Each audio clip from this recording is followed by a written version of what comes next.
All right, I've got the last question for you. This one comes from our head of content production, who listened to all sorts of podcasts that you were featured in before I Hear Everything started working with Maxio. And Todd told me that you are an avid reader and always talk about the books that you're reading and what you're getting. What are the books that every SaaS founder should read? Wow. And why? Yeah, that is a great question. So I think there are a couple I would put on the top list. Just any leader should read Drucker, The Effective Executive. I was trying to write a book on the 8 Secrets of Success for a SaaS CEO, and I reread Drucker from like 1960 or whatever it was. I was like, oh my God, the guy's already said it all. Now it's old, right? It's tone deaf for the modern audience. But if you want to really learn about management, that's number one.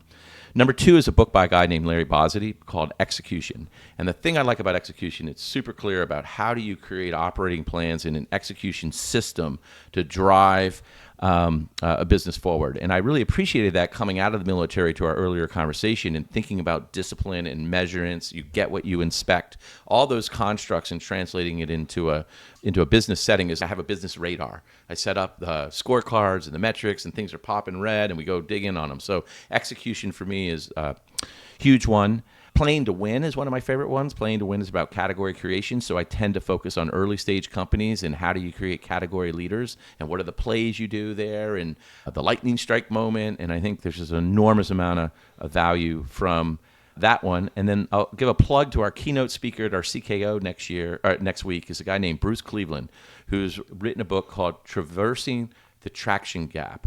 I think that's right. We'll put it in the show notes. Okay. It's a great book. It breaks out building businesses along 4 different archetypes and how do you think about building those. And it's a very different way of looking at an early stage company rather than seed, series A, B, and C. This has a much more sophisticated way to evaluate where are you on your scaling journey and what are the setup, where in the system you need to focus energy and effort. But Ben, I could go on for hours about books. That's what I've heard, and I didn't realize you were such a reader. Have you read my favorite? Is Built to Sell by John Warlow?